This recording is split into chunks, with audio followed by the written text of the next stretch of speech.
Hey, you, kembali lagi bersama gue, tukang pangkas rambut Sodikin. Buah jambu, buah bibir, tonton video ini sampai akhir. Kali ini gue pengen mengulas film yang menunjukkan bahwa gorila bisa bikin dunia kita mau hancur. Film yang dibuat untuk eksistensi The Rock dalam dunia perfilman karena udah gak laku gulat Smackdown lagi. Rampage, tarik sis, semongko. Anda sekalian generasi yang tumbuh di era 1900-an atau 2000-an barangkali kenyang menonton film tentang binatang hasil rekayasa genetika. Malam lewat prime time Anda menghidupkan televisi, Anda dihadapkan pada permulaan cerita soal insiden yang bikin binatang lepas kendali, kabur dari laboratorium dan meneror sebuah kota kecil di Amerika Serikat. Seingat gue, spesiesnya amat beragam, mulai dari ular derik, kobra, anaconda, buaya, hiu, anjing, laba-laba, burung, kelelawar, kecoa, hingga semut. Ada yang jadi predator tunggal, ada yang bergerombol. Sebagian pecinta sinema mengkategorikannya sebagai film bencana atau film monster, ataupun kombinasi keduanya. Secara umum, plotnya serupa. Beberapa di antaranya ada yang begini. Sekelompok orang, ya kerap kali remaja, iseng nih main ke hutan. Lalu satu persatu dimangsa binatang yang telah berubah menjadi monster buas. Jika ada yang selamat, yang bersangkutan pergi ke kota untuk memberikan peringatan.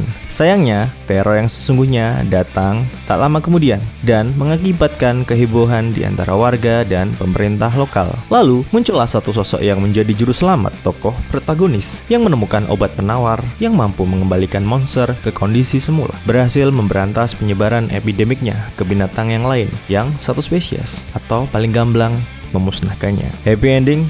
Tentu saja. Rampage yang terinspirasi dari game era tahun 1086 sampai 2006 mendompleng ramuan yang sama. Awal film ini menampilkan kehancuran stasiun penelitian Athena 1 yang dimiliki perusahaan manipulasi genetik Energene. Seekor tikus bermutasi lalu mengamuk. 3 tabung berisi pemicu perubahan genetis hampir bisa diselamatkan oleh seorang peneliti, namun kapsul penyelamatnya hancur dibakar atmosfer. Ketiga tabung jatuh di Amerika Serikat. Aneh, tenang, ini baru satu keganjilan di antara keganjilan yang lain yang tersebar di sepanjang film. Tabung-tabung itu mengubah seekor buaya di Teluk Meksiko, serigala di Wyoming, dan Georgia, gorila albino di cagar alam San Diego menjadi monster berpostur raksasa dengan kecepatan, kekuatan, dan agresivitas di luar batas normal. George punya pengasuh setia, primatolog bekas tentara bernama Davis Okoye yang diperankan oleh Dan Johnson. Keduanya amat dekat sebab Davis menyelamatkan George dari pemburu liar dan merawatnya sejak kecil. Saking dekatnya, Davis punya sikap serta reputasi aneh, lebih dekat dengan binatang daripada manusia. Barangkali saking dekatnya pula, George tumbuh jadi gorila yang terlalu manusiawi, baik dari gestur maupun ekspresi wajah. Ia bak primata paling superior di kandang selain karena bulunya putih. Saat sedang mengolok-olok 4 karyawan baru, George bahkan bisa mengacungkan jari tengah kepada Davis. Oleh sebab itu, Davis tetap ingin mendampingi George mesti keributan ditangani paksa oleh badan khusus negara. Demikian juga Davis berupaya keras menenangkan George saat sedang menghantam bangunan dan kendaraan di kota Chicago. Tak hanya sukses mengembalikan kesadaran George, Davis juga bisa bersatu padu mengalahkan 2 monster lain dan menyelamatkan dunia. Happy ending? Anda tak perlu marah dengan spoiler, sebab Rampage tidak menjual plot twist. Selain plotnya standar film bencana, Rampage juga hanya berniat memanjakan penonton dengan adegan favorit penggemar film action, yaitu kehancuran, ledakan, dan yang paling terakhir adalah perkelahian. Hal yang perlu perhatikan adalah segalanya serba besar bro. Landscape Chicago, ketiga monster, termasuk juga badan Dan Johnson. Johnson dipilih sebab terbiasa membintangi film dengan 2 elemen penting dalam sebagaimana tersaji di film Rampage: petualangan bersama binatang abnormal dan menjadi pahlawan dalam kota yang sedang ditimpa bencana. Keduanya juga menjadi elemen dasar dari kolaborasi sutradara Brad Peyton dan Johnson di 2 film sebelumnya. Di film San Andreas, Johnson berperan sebagai pilot penyelamat yang bersusah payah mencari putrinya usai gempa besar mengguncang California. Di Journey 2, The Mysterious Island, ia berpetualang mencari kakeknya di sebuah dunia magis dan bertemu dengan hewan-hewan aneh sekaligus berbahaya. Dengan demikian, Dwayne Johnson tidak dituntut peran yang berat. Cukup mengulang heroisme di kedua film itu, ditambah belajar bahasa isyarat untuk berkomunikasi dengan George. Johnson meraup bayaran yang kata media minimal 20 juta per film. Sosok dan reputasinya, terutama jika bermain di film action, memang hampir selalu jadi blockbuster. Namun, Dwayne terjebak menjadi aktor biasa-biasa saja yang melahirkan film dengan kualitas biasa-biasa saja. Beberapa bahkan bisa dikategorikan burik. Seperti di Rampage, naskah yang diproyeksikan agar sosok Davis terlihat keren, tak cuma model kepala pelontos, leher kokoh, tubuh tinggi, dan banyak otot.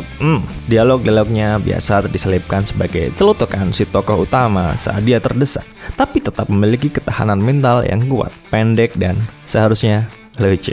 Sayangnya, dialog Davis tidak sedemikian, setidaknya bagi gue. Alih-alih membuat suasana segar, celutukan-celutukan Davis terasa cringe atau garing, dipaksakan, dan overrated. Pasalnya, formula yang sama telah dilakukan berulang-ulang dan dipakai ratusan karakter protagonis di film action lainnya. Misalnya, saat dia menyetir helikopter, ya apa aja bisa menuju Chicago, dan dari atas untuk pertama kalinya melihat buaya raksasa, Davis bilang, "Well, that sucks."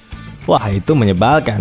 Atau saat dia berusaha menerbangkan helikopter untuk pertama kalinya, celutukannya, "Come on baby," membuat bulu kuduk gue merinding disco karena merasa geli. Fenomena ini tidak hanya menambah Davis, tapi juga pemeran lainnya. Ada karakter yang diproyeksikan akan memancing tawa, tapi gagal sebab tidak pas timingnya. Di awal film misalnya, seorang karyawan baru ketakutan setengah mati sebab dikerjai amukan palsu George. Gorilla ini punya reputasi jadi yang terjahil di cagar alam serta mampu bercanda secara mandiri tanpa harapan Davis. Beberapa menit pertama di San Diego memang ditunjukkan untuk damai dahulu. Lalu cerita masuk ke bagian di saat George sudah terpapar zat yang mengubahnya jadi monster. Ditemukan sedang paranoid, fisiknya mulai membesar dan malam sebelumnya telah membunuh seekor beruang dengan cara mematahkan lehernya seperti orang yang mematahkan tusuk gigi. Gue ngira saatnya untuk serius nih. Gigi pun mulai mengamuk tak karuan. Ia tak tahan dikurung di kandang khusus. Borgol dia patahin, jeruji besi ia rubuhin. Suasana makin tegang saat ia berlat menjebol tembok kantor cagar wisata. Dan di momen itu, si karyawan baru tiba-tiba terlihat menunduk di bawah reruntuhan tembok sambil terkencing-kencing meracau.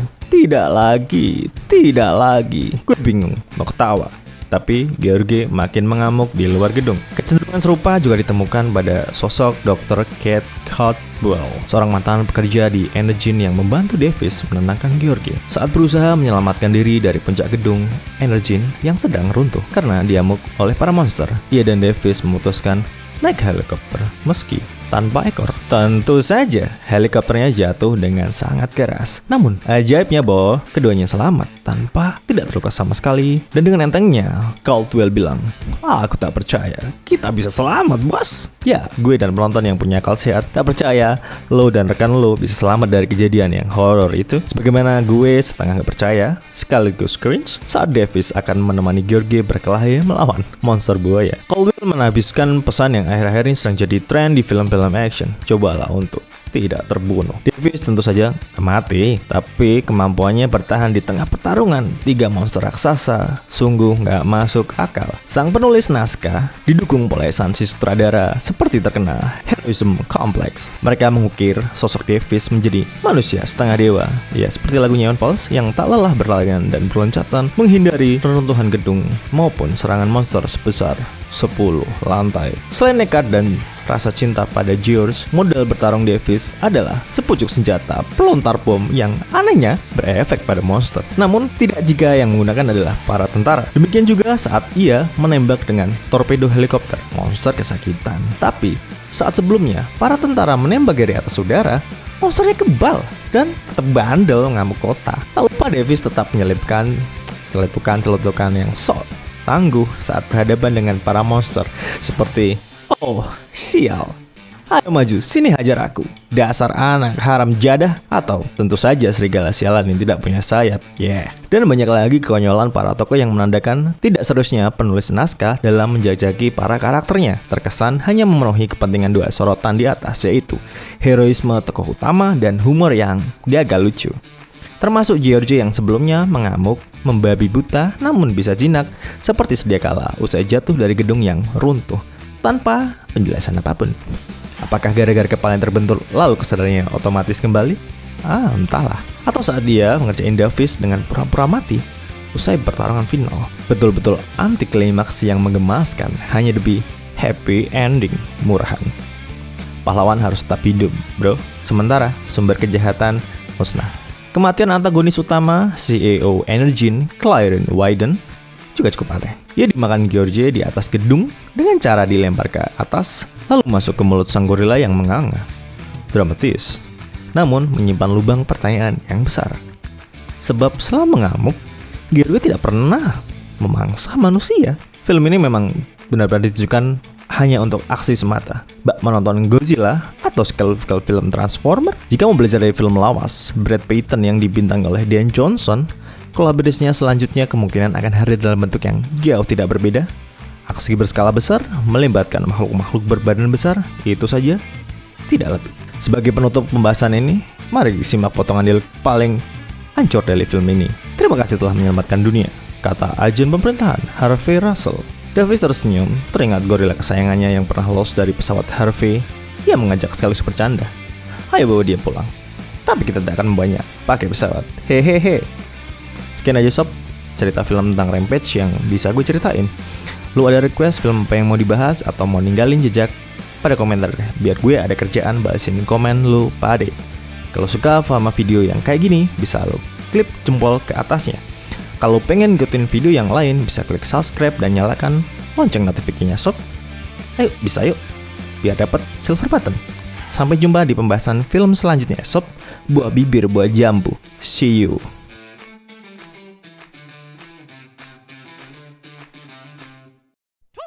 Subscribe to me.